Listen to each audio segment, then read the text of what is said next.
Aiming for a seasonal spot? Oh, not at all. I'm just climbing because I kind of took... I went on like a pseudo hiatus from climbing just because the meta was like so bad for a long time. But now since I'm in Plat 2, I'm getting really hungry to at least make diamond. You know, on Nightfall, it's so good right now. That is propaganda, Unhinged. I saw all kinds of tweets. People were like slapping with Nightfall, and I don't know what kind of matchups they're hitting. They're hitting some kind of blessed matchup streak, I swear to God, because ain't no way.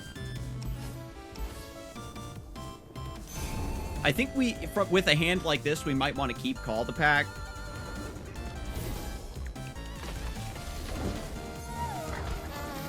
Quick hands make quick work. Mogwai posted a video today about Nightfall. What? I'm not a Nightfall hater. I'm just a realist. If you took the time and tried, you might enjoy it. I can't believe Warrior is trolling me so hard on this, the day of my daughter's wedding.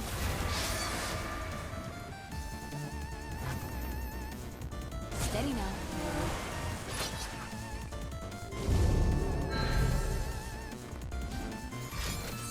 Yeah, Warrior's just trolling me. I'm a super OG Nightfall player. I'll give it a try for y'all, chat. Who do you think is currently the best player besides Alan? Badge Attack's been popping off really hard lately. Sir Donald really impressed me with his RE Cannon during Fight Night EU. I still think that, like, players like Sir Termund and stuff are also incredibly strong. Because the thing is like, some players have, like, very strong intuition. Oh my god, yeah, Yamato. That is true, Yamato. Because he was the one who posted, like, I went 13-0 on Nightfall with just a random build I threw together to test out the deck type deal.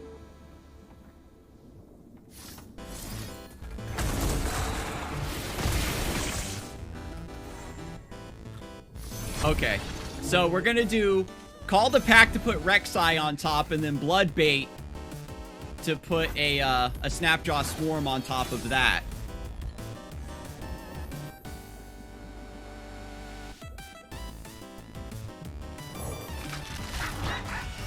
So our top card is REKSAI.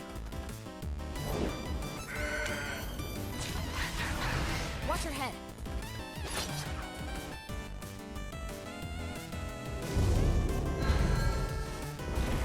Yeah, sometimes the metagame, like, favors a certain player. You know what I mean? Where, like, the deck that they're known for is incredibly strong.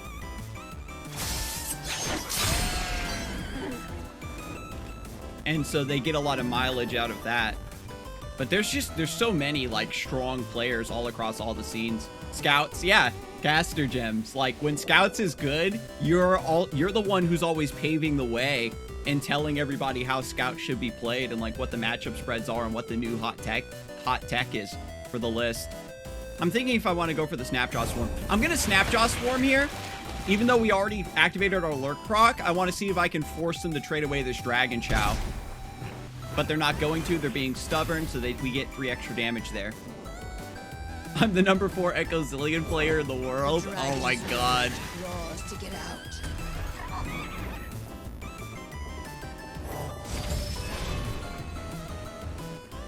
Put another REKSAI on top, so we get to draw a REKSAI to get Call the Pack. I actually take the hit here.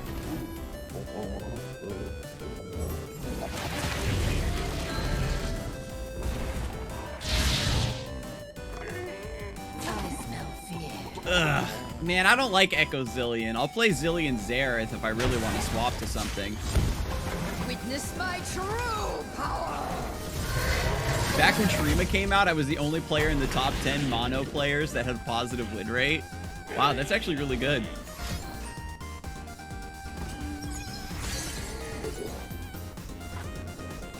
I think that Echo Zillion is just, like, so cheesy.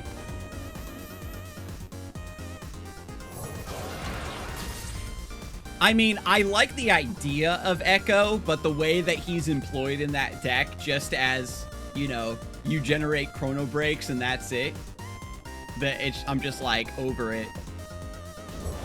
We were never fated to bow.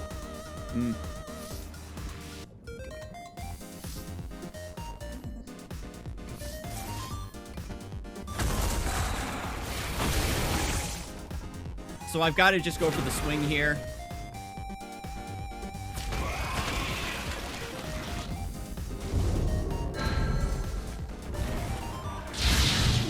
So we can get our REKSAI level up.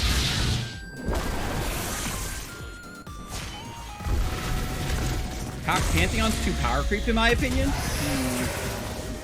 Pantheon is actually kind of weak. Why do you fight?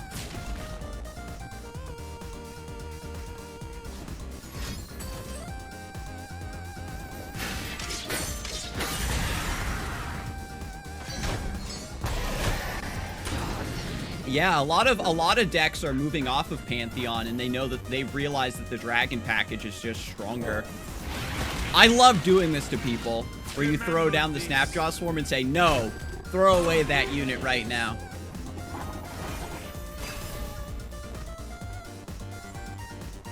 Faded deck just needs more Faded cards. Honestly, the deck probably will get better in the third batch of Shurima. I mean, Vandal City. Isn't the Faded deck, like, S tier? Isn't Pantheon S tier? I don't think Mono Pantheon is S tier right now. The thing about Mono Pantheon is just people were getting just bullied by, like, White Flame, Zenith Blade stuff. And now that the meta's kind of shifted to compensate for that deck and punish it, it's kind of struggling right now. So we can just play the REKSAI. 7 HP is chonky. We'll go for Sharkling first to see what they do. Because if they've got, like, Shield Vault or something... like, LURK, I think, is just, like, so strong, right?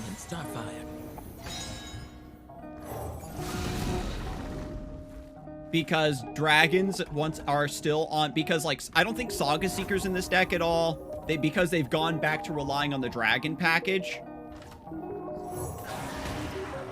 Like... You know what I mean? They've gone back to relying on dragons, so that means they're giving up early game, so it opens up room for, like, their... for other decks to punish them really hard. I think we just go for Jawfish here. Yeah. Saga is still in? I'll have to look at a more recent build. Suffice to say, Pantheon has... it was probably a bit strong to say that Pantheon is weak, but Pantheon has sort of, you know, found its pocket of the metagame where it has good and bad matchups again. It's not, people aren't just doing Pantheon Taric, yada yada. Cute. So the thing about Strafing Strike is it's a two-sided strike. Both the units hit each other. But I guess that's just to kill something before the White Flame dies. Heavens to Betsy. I feel Pantheon Zoe Freljord is the strongest deck he shines in. Yeah. Like, if you really want to build a deck around Pantheon, you gotta think outside the box a little more. Ooh, Overwhelm. LURK versus Overwhelm, huh? It's gonna be a knife fight. If we can hit our lurks consistently and scale up, I think we'll be fine. Keeping Under Titan and Dewbreaker does make sense because of the big HP. So I'll try to hedge here.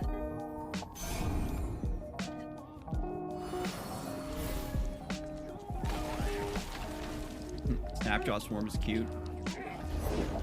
A little further. Bingo. Yo, what's up, Mad Wheels? Welcome in. Took it fair and square. Cursed relic.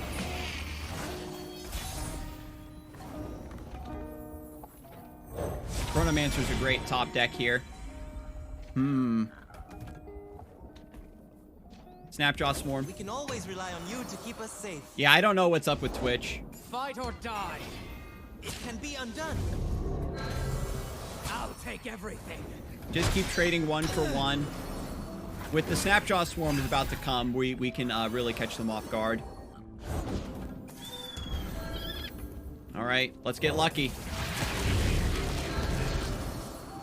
Rocking on our defensive turn. I like it. You can see the Demacian border from here. In Avarosa's name. They drew a lot of early game. That's very impressive. God, call the pack. So we'll just call the pack a call the pack, I guess. Okay, well then, Snapjaw Swarm is our play.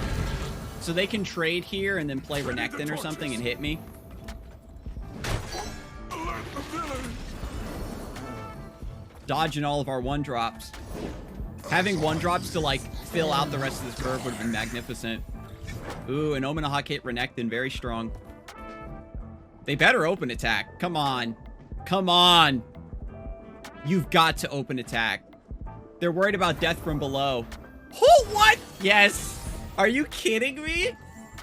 Thank you. What? Ain't no way. So, they're probably gonna go... They probably have, Fury of the North. What's the 8-drop? Battle Fury. We can go wide with Hatchling and Under Titan, which seems like a decent idea.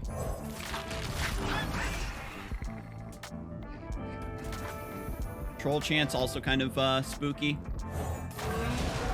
So I'm gonna call the pack Snapjaw Swarm on top because I want to draw the Snapjaw Swarm next round so that I can use it again on my defensive turn.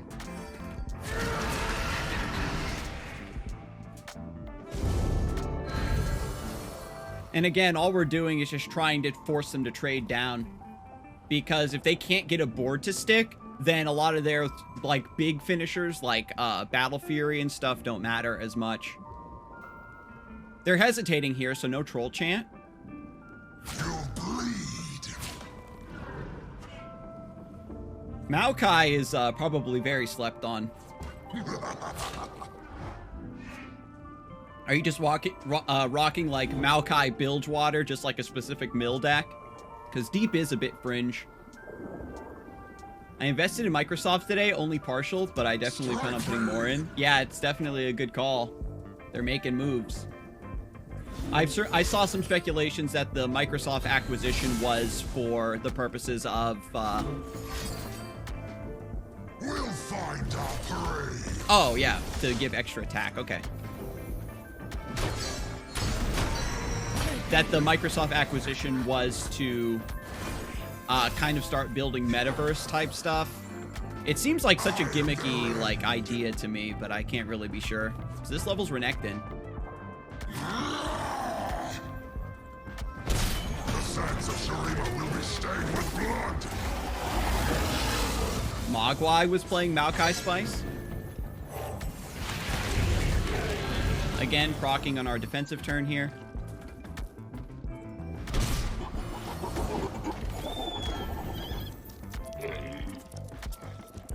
Them taking that damage is kind of spooky.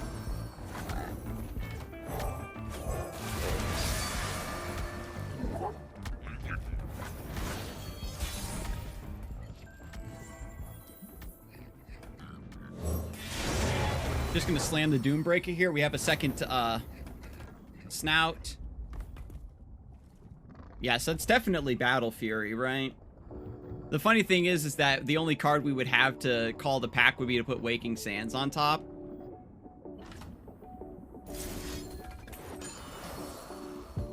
But I'm literally just gonna go wide and kill them here.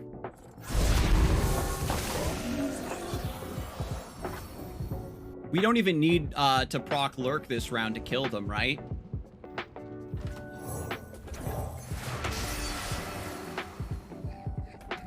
I don't know what they're holding. Avalanche? Did I get, like, Giga Debated? Avalanche is... No. That deck would run Ice Shard from time to time, depending on the metagame. But they've got to be holding out for Battle Fury. They have, like, double Troll Chant. They played one earlier. And a Ruthless Predator. So it's got to be Three Sisters Entomb, Three Sisters Fury of the North. I'm glad that we haven't really seen, like, a tier 1 mill deck. Exhaust. Okay. So you attack here with your overwhelm. You attack. You all attack. And I can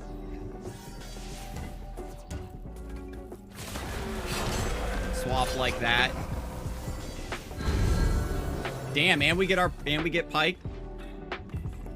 Yeah, they're just kind of dead. I think their hand was all spells. That's always been the problem with that list, is that it's very draw dependent, and it doesn't have the capability of running good card draw within that region combination. Yeah, he's, it's not, you know, every creator's for everybody. Mono Pantheon. I feel like they're just going to get beat up. We got attack token turn 1. We're attacking on odds. We've got REKSAI and a curve here with Hammer Snout. We get to hit their Saga Seeker or whatever. Mulligan the Jawfish. Another REKSAI for Call the Pack. Seems good. Seems like a good... Honestly, this is a bit spooky because we could just have, like, our non-lurkers at the top and just not hit lurk and then die anyway, even with a hand like this.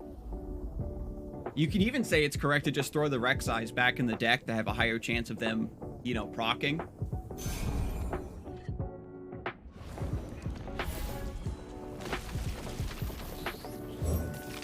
Yeah, it's all different streams, different vibes, different YouTube channels. No lurk. Okay, now we got a real game. Oh, never mind. Extremely delayed lurk. That didn't always used to do that, right? I feel like that's new. Where, like, your lurk procs feel like they're sort of delayed like that. We could go for Snapjaw Swarm to try to proc lurk on this round. No.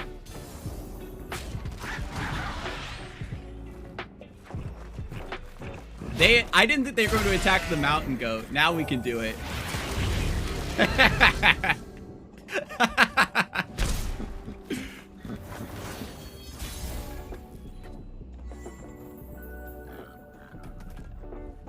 We would have hit the lurk. I know, right? We would have hit the lurk. It would have been fine.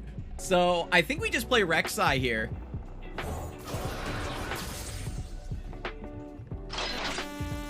We get another follow from Victor Kukada. Thank you and welcome, Vitor Kukada. What do you mulligan for? 1-drops. Mulligan for 1-drops. I watched a video from Faint HD and Lurk and Zolt, who's like a really high-level Lurk player, and he said that a lot of players get jebaited into keeping like Champion plus Call the Pack in your early hand, and he says don't get baited into doing that because those are just 2 cards in your opening hand that don't do anything until the mid-game. So yeah, you want to try to mulligan for your callers. Keep your Treasure Seekers and your Chronomancers in your hand. That kind of stuff.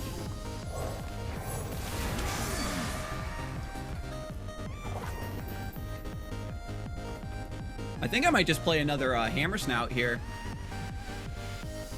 If I float the 2... No, yeah. I can play the Hammer Snout. And then next round, we'll Call the Pack REKSAI and kill them. And they need to have single combat. Ooh, Cataclysma. Any players you deeply respect? I have massive respect for What Am I. I had the opportunity to actually sit down and do a one-on-one interview with What Am I for Giant Slayer, and he was just... We got to talk. It didn't even feel like an interview. It felt like I was just chilling and talking with a friend of mine. We just got to talking, and he was dropping, you know, about his philosophies around playing the game and improving and incorporating life lessons into, you know, everything that you do. And like, it was just vibing with everything that I personally believe as well, like so hard.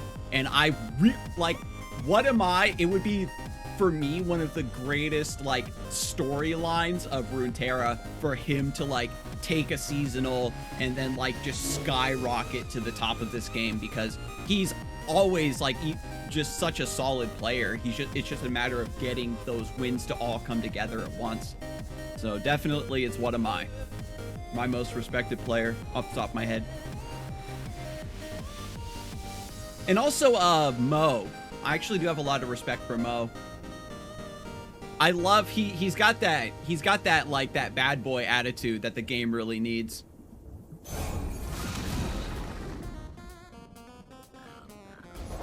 I've got your back.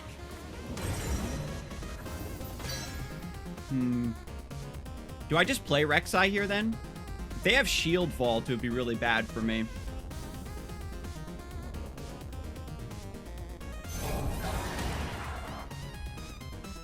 Mo proves that aggro does require a brain. He doesn't like... Oh, single? Okay, cool. That's very good.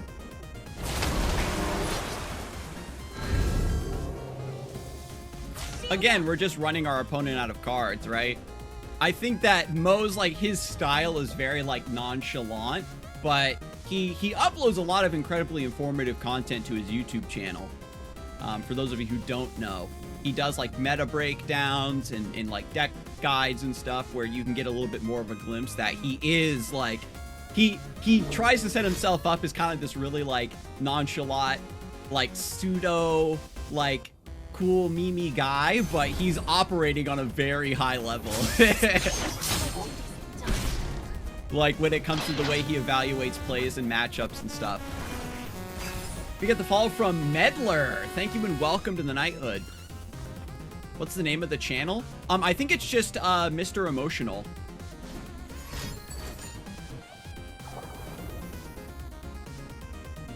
What are we at? Lurk +5. And for those of you who don't know, Scarzig doesn't have a YouTube yet. Oh my god. I've got a YouTube channel. I just don't upload as much as I should. Downloading my stream VODs and trying to cut them down for YouTube is just very difficult. Sharp sight? RIP! Oh no, I had the death from below. And that's only 2 games where death from below has like really sealed the deal on victory. I'm glad I went for the REKSAI line that I did.